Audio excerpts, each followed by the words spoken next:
Tired of the everyday routine? Ever dream of a life of romantic adventure? Want to get away from it all? We offer you Escape! Escape, designed to free you from the four walls of today for a half hour of high adventure. Tonight, we escape to a lonely lighthouse off the steaming jungle coast of French Guiana and a nightmare world of terror and violence as we bring you again, in response to hundreds of requests, Three Skeleton Key, starring Vincent Price.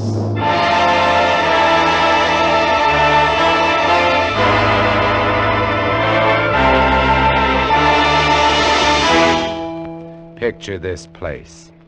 A gray tapering cylinder welded by iron rods and concrete to the key itself. A bare black rock, 150 feet long, maybe 40 wide. That's at low tide.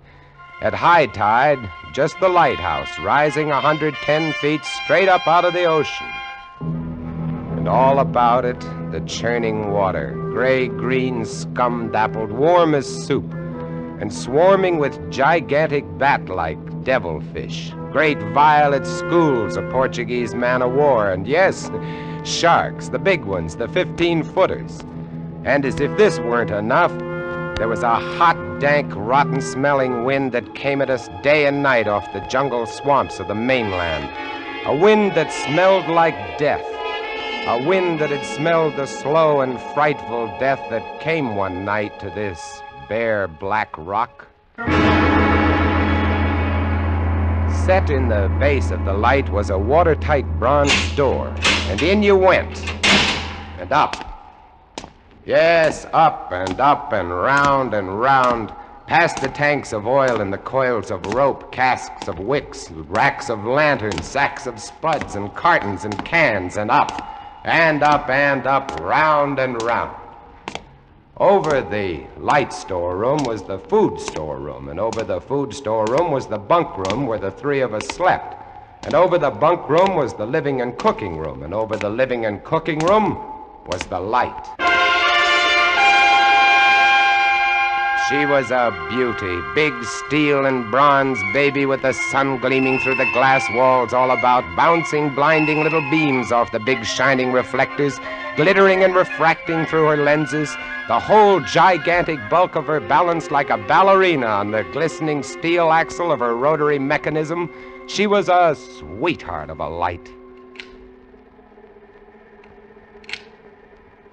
And at night she'd lie there on the stone deck of the gallery with her revolving smoothly and quietly over your head, easing her bright white eye 360 degrees around the horizon. You'd lie there watching to see that the feeders kept working, that everything ran right. And it wouldn't be bad, the other two fellows snoring in their sacks 2 levels down.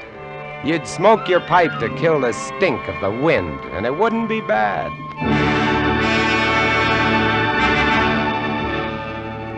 About those other two, Louis and Auguste. What a pair. Louis, he was head man, was a big fellow from the Basque country, black beard, little hard black eyes, and a pair of arms that I tell you, those arms were as big around as my legs. Yes, head man he was, and what word he let go was law. A silent fellow, and although I spent my first 2 weeks trying to strike up a real conversation, the most I could ever get out of him was... Jean, I took up this profession because I don't like people. They want to talk too much. It's quiet work, light tending. Let's keep it that way. You're getting to be as bad as Auguste. I thought maybe for once they'd send me somebody who That could keep was his Louis. mouth shut. And when he accused me of becoming like Auguste, I quieted down, because Auguste was the talkingest man I'd ever met. The talkingest and the ugliest. He was hunchbacked, stood 4 feet high, had red hair and big blue eyes.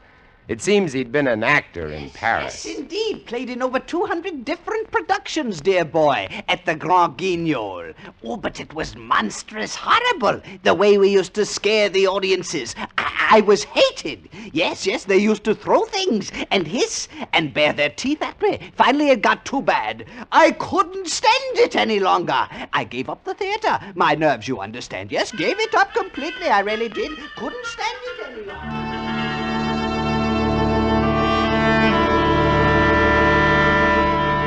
It all started one morning at 2:30. I was on watch, lying on the cool stone deck, pulling on my pipe, staring out at the blackness, the phosphorescent combers, and the big yellow stars, when out of the corner of my eye, I noticed something show up for a second, something the light had touched, far off. I waited for her to come around again, and when she did, there it was.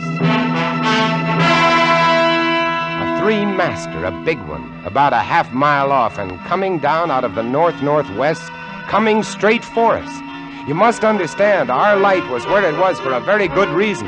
Dangerous submerged reefs surrounded us and ships kept clear. But this one, this sailing vessel, was coming straight on. I went over to the gallery door and yelled, "Louis! Louis!" Couldn't understand it.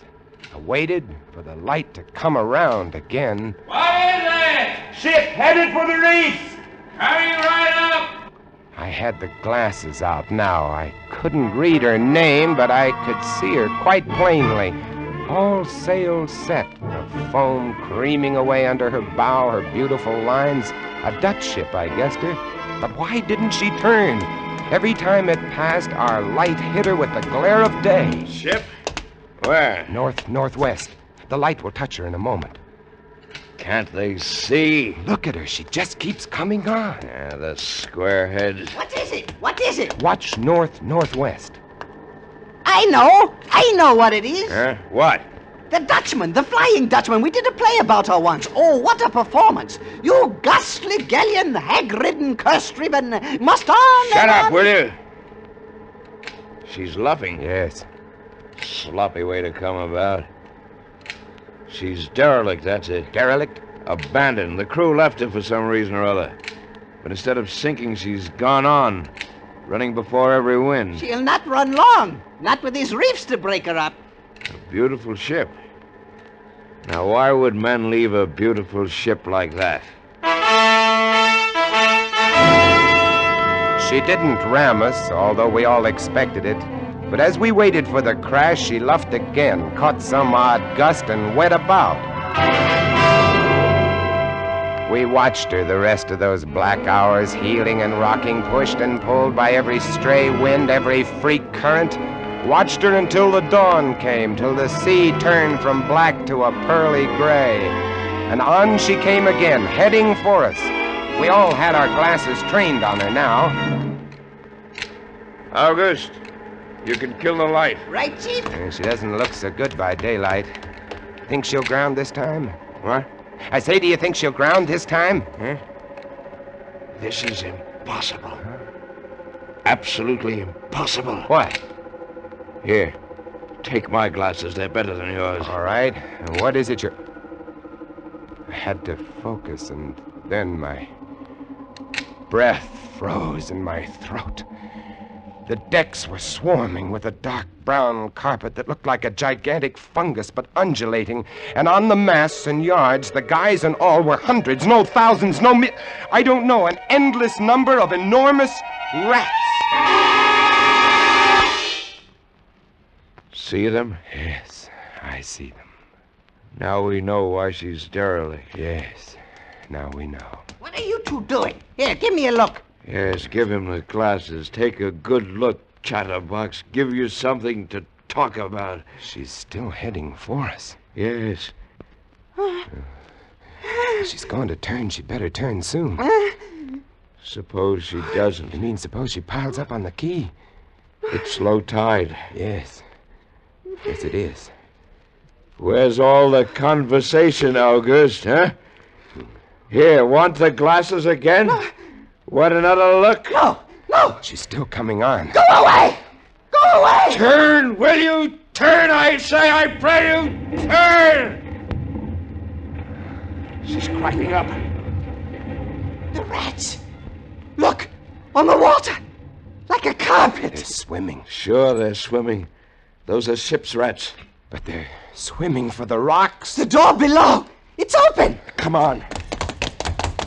Down we went, racing down the stone stairs, taking them 3 and 4 at a time. Scared? You bet we were scared. August, you get the windows. Maybe they can climb. We don't know. Right, Chief!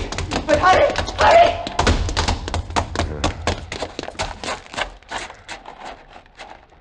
Look. See them? No. Oh, yes, I do. Up at the other end of the rock. Look at them. Millions. They smell us. Here they come. Close the door. Can't. It's stuck. Here. Let me. Oh, move. You move. Heave. Made it. Holy. That was close. One guy in. Look, there. Get him! Watch it. He's kicking. He was as big as a tomcat, bigger. And his eyes were wild and red, his teeth long and sharp and yellow. He went for us, starving, ravenous, and we fought him, fought that one rat all over the room. It was, oh, believe me, I do not exaggerate, it was like fighting a panther. Got him. We better get aloft.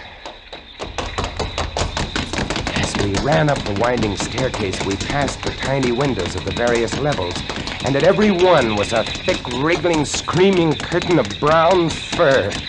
I was ahead of Louis, and I dreaded each successive level. Suppose they had found a way in. Look at them! Will you look at them? It's a nightmare. Will you look at them? The air of the gallery was thick and fetid with the stink of them. The light was dim, brown, filtered through the crawling mass that swarmed over the glass all about us. We could not see the sky. Nothing but them. Their red eyes, their claws, their wriggling, hairy snouts, and their teeth. The rats. They screamed and howled and threw themselves against the glass. They were starving. And we three, we stood very quietly. Oh, very quietly in the center of the classroom under our beautiful light. And we waited. What can we do? What can we do, Chief? Take it easy, old man. Take it easy. I just can't. It won't do any. Won't do any good to stand here and shake. That's right. Anybody want a cigarette? Yes, I'll have one, thank you. Good boy. We've got to keep calm about this thing. Here's a light.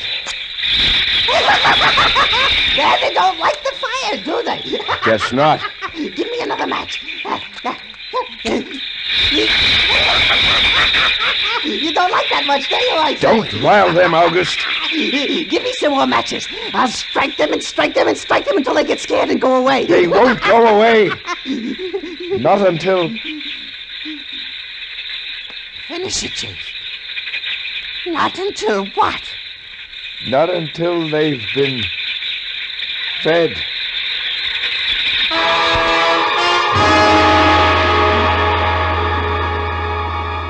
You can take just so much horror and then you get used to it.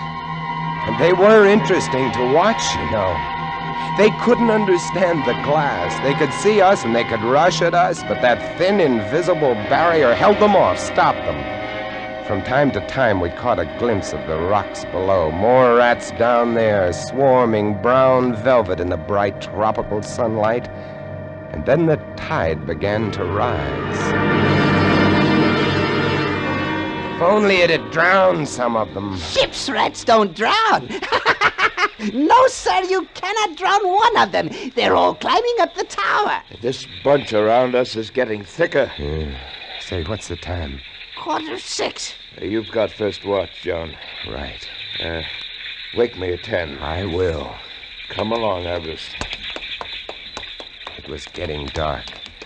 One side of the room was lit a soft, filtered red. Sunset through the rats. Oh, very pretty. I set the wicks, checked my fuel, and then lit the lamps. It caught them. lit them in their gigantic wriggling web of pale, hairless bellies, twitching red tails, bright eyes. Then I started the rotary motor. The light drove them mad as she swung slowly and smoothly about. She blinded them in the fierce stabbing bar of light, moving continually about, ever turning, ever touching, ever moving around and around, and they twitching and shuddering, eyes flaming when they were struck by the light. The bright light moving, and behind on the dark side of the room, so close, I dared not turn my back, but you cannot help turning your back when you're in a room made of glass. On the dark side of the room, you could not see them, but only their eyes. Thousands of points of blank red light, blinking and twinkling like the stars of hell.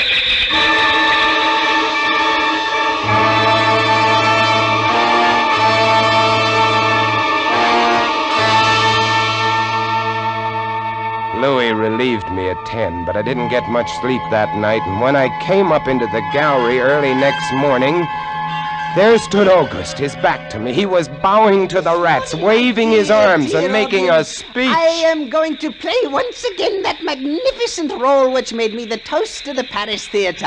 Prelate, the evil genius of the medieval underworld. I am he who did guide the dark soul of the Maréchal into the nether paths. Do not be frightened, little children. I will not hurt you. I stood staring at him, horror-struck, but he didn't notice me. The man had gone mad. He kept turning, telling his stories to all the rats, leaving no one out. August! August! Ah, another one. A latecomer. Take a seat on the aisle, dear patron. August, move stop over it, there. stop it. Let the gentleman be But seated. he didn't Come, stop. Come. He went on, bowing and scraping to the rats, his big blue eyes rolling and winking, his wild red hair waving about him. I grabbed him by the arms and slapped his face. He looked at me like a child, and then his face screwed up. He looked as though he were about to cry. Go below, go on. Oh, very well then. Later, my dear audience, later. Matinee today. Sure, he was crazy, but I guess we all were. A few hours later, he came back up and caught Louis and me teasing the rats. Yes, sounds horrible. It was fun. We could get right up against the glass and make faces at them. It drove them crazy. They would scratch away trying to get at our eyes. Louis was even cuter about it. He'd pull a piece of bread out of his pocket and press it against the glass. The rats would scramble into a solid ball, biting each other, clustering like grapes. From time to time, a whole knot of them would slip and fall 110 feet to the surf below. Look at the sharks! They're eating them. The sharks are our friends. Here, I'll get another bunch together. Here, my beauties. That's it. Pile up. Kill each other. There they go! Auguste joined in, too. Oh, very ingenious Auguste. He learned that if he spread-eagled himself against the glass, they'd bunch and bundle against his figure. Then he'd leap back. Look! My portrait in rats.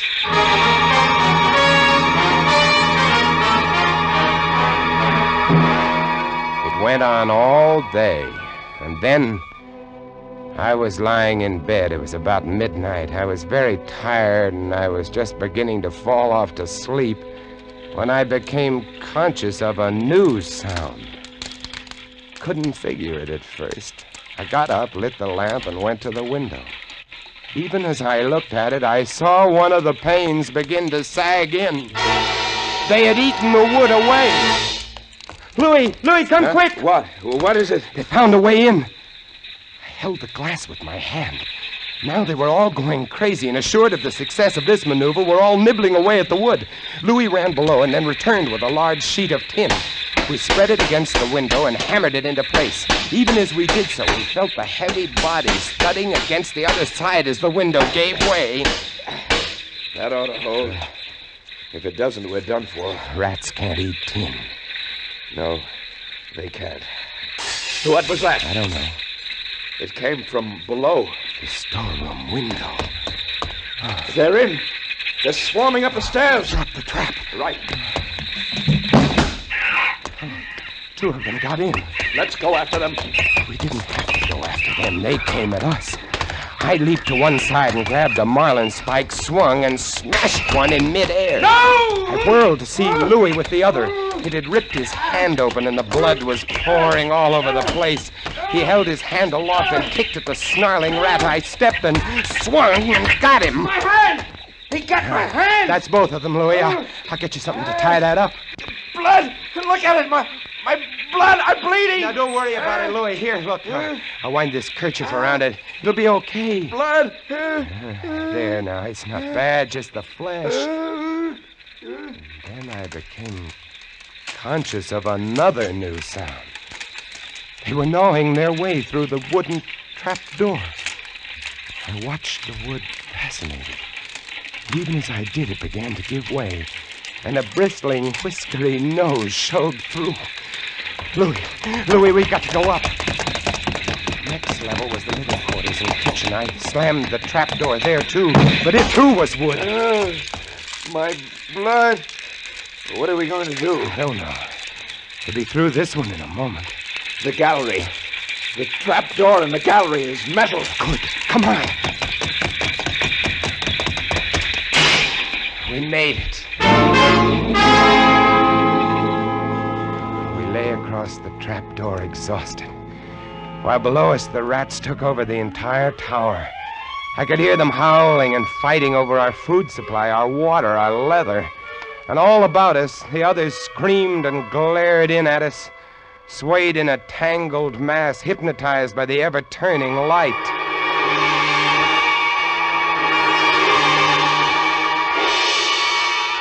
By morning, the air in the little room was horrible. Until now, we'd been getting air from the tower below. Now that was sealed off, and so was all our food and water. We lay exhausted, panting, waiting. And the hours crawled on. I was almost dozing from fatigue when I saw a sight that brought me too fast. Would you like to come in, my beauties? Would you? I hold the powers of life and death, and I can let you in, you know. August was standing by the glass, and in one hand he held a wrench. He was tapping the glass gently, not quite hard enough to break it. I eased myself to my feet and slowly, very slowly, tiptoed toward him. All I have to do is tap just a little harder, and I found a coil of wire in the toolkit, and I trussed him up, fastened him to a stanchion in the center of the room. Louis was of no help. He lay on his side, looking at his bloody hand, weak and sick as a baby. So there I was, a lunatic and a coward for company, and all about watching our little drama, the rats.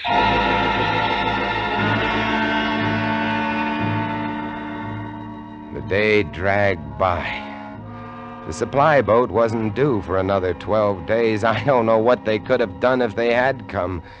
We had only one way of summoning them, and that was to shoot off distress rockets, but the rockets were 4 floors below. And even if they'd been right there in the gallery, I couldn't have opened a window to fire them. That night, I tended the light, but its flame was devouring our oxygen. The following day, we lay, thirst-tormented, starving, waiting, and the following night, I again tended the light, but the small supply of spare wicking we kept in the gallery had become exhausted, and quite suddenly, about midnight, the light went out. There's nothing I could do. Wicks were stored 3 levels below. Nothing I could do. Nothing. From time to time, I'd strike a match to see the clock. When I did, it lit up the million red eyes about us. All about us. Watching. Waiting. Below, it had grown quiet. They'd cleaned us out, and now they, too, were waiting. All waiting. And then The rats, quite suddenly, were silent. And then I heard it.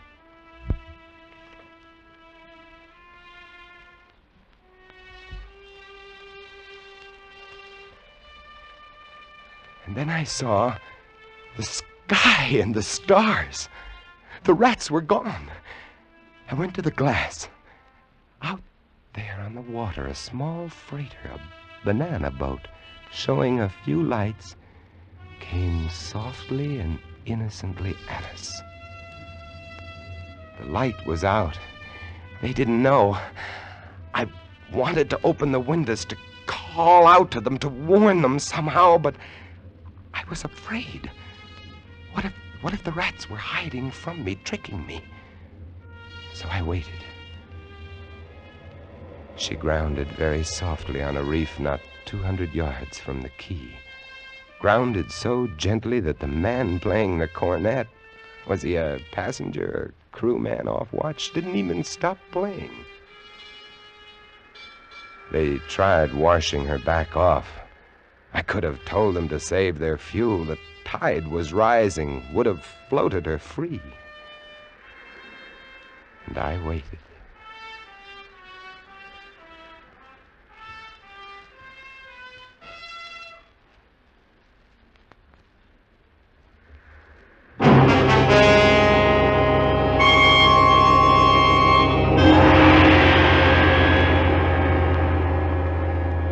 That's all. That's the story. The sun came up and there wasn't a rat on the whole quay. Every last one of that terrible army had left us, gone back to sea on their new ship. Auguste, insane asylum, he never recovered. And Louis, they took him into Cayenne where he died of blood poisoning from his bite. Oh, yes. Well, that's the whole of it. And if you'll excuse me now, I must go set my traps. No mouse traps. No rats in this lighthouse, I should say not. Life in the lights isn't bad, but sometimes when I see a strange vessel approaching, I get a little nervous, sure. Somewhere on the seas, there's a little banana boat without a crew. That is, without a human crew.